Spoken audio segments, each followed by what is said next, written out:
Celebrations by Palestinian villagers as Israel's Supreme Court rules a section of the separation wall must be torn down. So, is Israel using this security argument to mask a land grab? And will the court's verdict pave the way for more successful protests? This is Inside Story.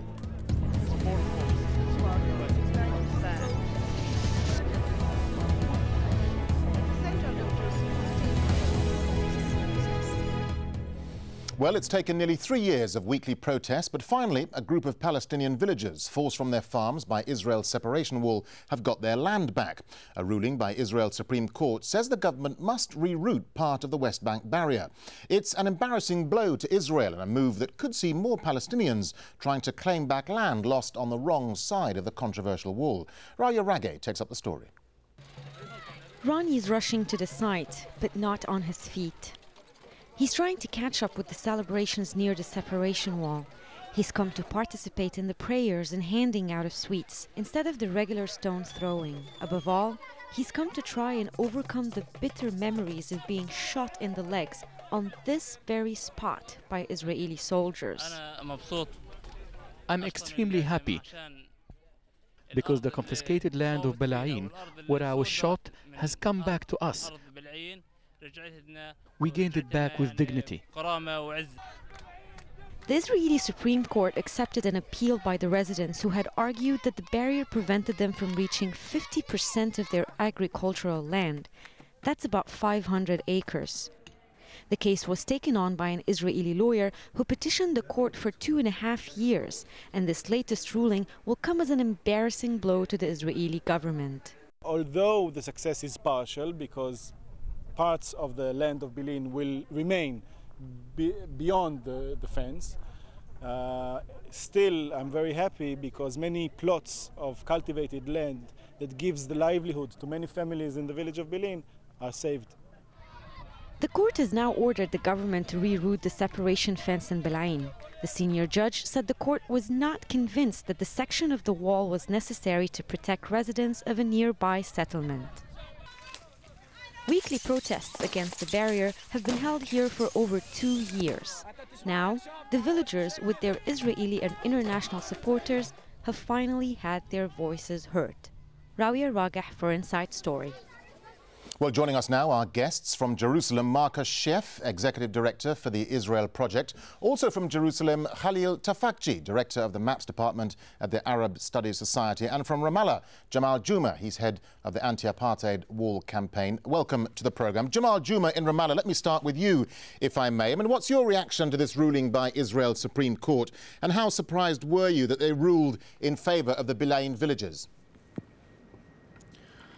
I think for us it's not a big surprise. This court ruling decision is a result of 3 years of popular resistance going on constantly on the land of Bala'in.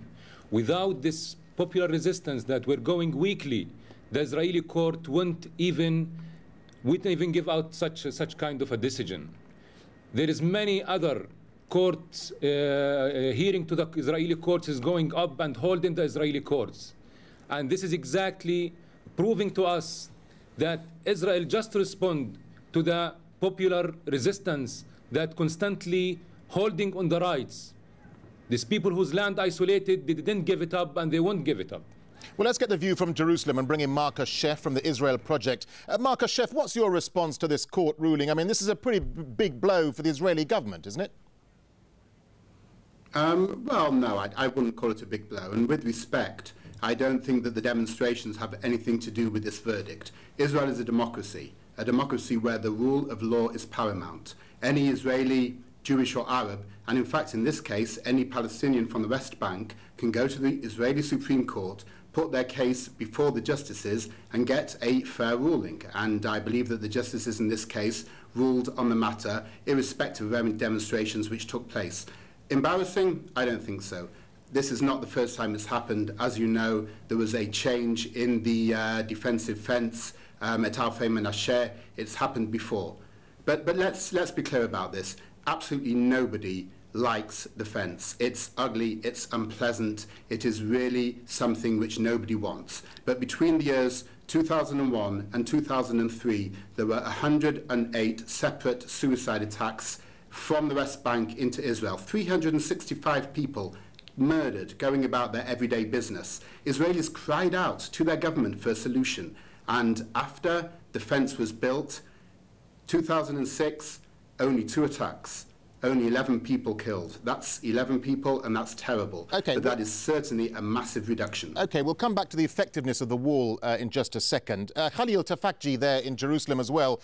Briefly, tell us a bit more about Bilayin. I mean, why is this, or why has this particular village become such a focal point for the protest of the wall?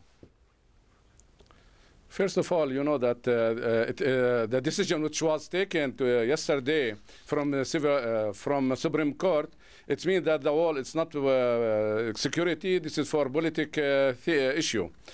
About Bilayin, you know that Bilayin is close to the Green Line. Green Line is not far from Bilayin. And the people who is making all the time demonstration weekly and since 3 years, that it means that the civil demonstration, it takes, in the end, it takes decision.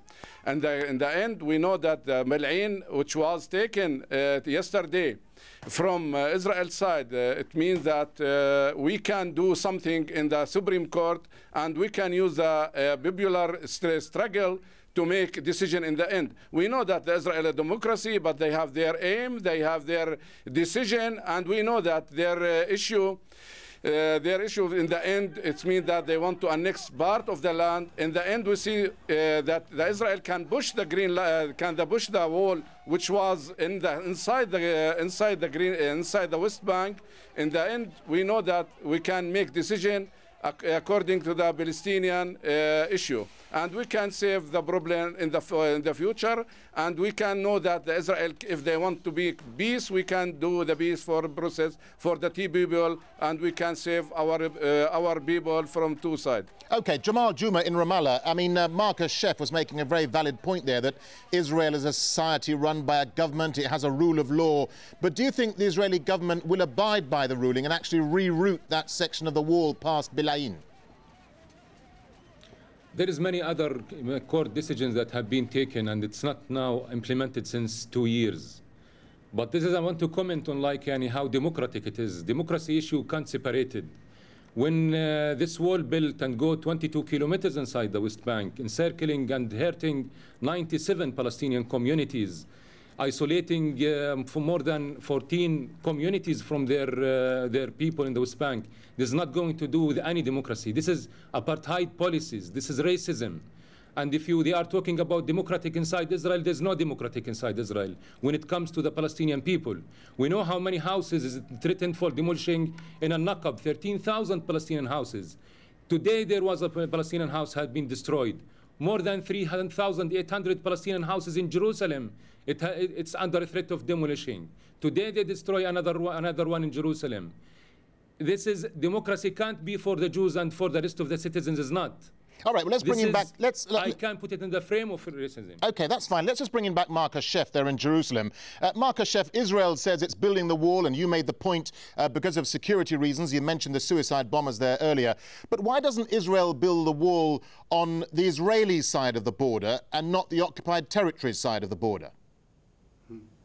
Well, first of all, the use of the word wall is disingenuous. As we all actually know, as anybody who's seen it knows, over 95% is a fence, a chain link fence. Under 5% is concrete blocks, which is set up in particular places, like outside Kalkilia, where a 7-year-old boy was shot, sniped at from Kalkilia whilst driving on Israel's main route, Route 6. It's in very, very small places where it is a concrete barrier. So let's call it what it is. It's a fence. The actual place where the fence runs is dependent on security considerations alone. As you know, the fence practically always runs along the Green Line. Where it doesn't, there is an attempt that it is on public lands. But that's not really true, though. That's not really true, though, Mr. Sheff, is it? Because, in fact, when the wall is finished, only about 5% of it will be on the Green Line. So why is Israel building the wall on the occupied territories land? I'm sorry, I lost part of your question, but just to say, the vast majority of it does run down the green line. Where it doesn't, it's on public land. Where it isn't, it's on private land. Compensation is paid, rent is paid, and the land is kept in the name of the owners. Again, nobody likes it. It's not an answer. But you know what? It is certainly an answer if we want to get to a position of peace, because no Israeli wants to talk about peace while Israelis are being blown to bits inside their cities. When Israelis aren't being blown to bits inside their cities, they're much more likely to talk about peace. And this shows, actually, the ruling yesterday is absolute evidence that this is not a border. This is something which can be moved, as we've moved fences many times before. We moved the fence between us and Lebanon 12 times until the United Nations were happy. We've moved borders between ourselves and Jordan, ourselves and Egypt. We will be all delighted to move this, get rid of it, close it down with a peace agreement. OK, let's just talk about the land on both sides of the fence and bring in Khalil Tafakji again. I mean, you're the director of the MAP Centre at the Arab Studies Society. Just tell us briefly about how the wall has changed the West Bank landscape. I mean, how much Palestinian land has actually been lost to the wall? First of all, when we speak about the wall, which now under construction, part of them is finished, part of them is under construction, part of them is in the court. I think this is it's a border. It's not a line or lots of fence. Israel make this fence about four four aims. One of them, they want to control the aquifer. The second, they want to annex all the settlement, which was now is behind the blocks of settlement. Third, they want to minimize the Palestinian behind the wall, and they want to take most of the empty land. 10% of the land which was occupied after 1967, now it's behind the wall. Now, according to my colleagues who said that this is for peace and about security, I think that this is the wall. It's not for security. This is for politics. This is the border, which now finished. And Israel spent around $2 billion for build this wall. And in the end, they said this is not a border. No, Mr. Sharon, in 2001, when he made decision to build this wall, he make it, as I told, for 4 issues or 4 aims, 4 goals. This goals is about the settlement, majority settlers behind the wall, majority of empty land, agriculture land, it's behind the wall. Okay. So this wall, it's not. This wall is not only for security. OK, gentlemen, stay with us, won't you? Because we have to take a short break now. But when we come back, will this landmark ruling by Israel's Supreme Court pave the way, perhaps, for more successful protests against the separation wall? Stay with us.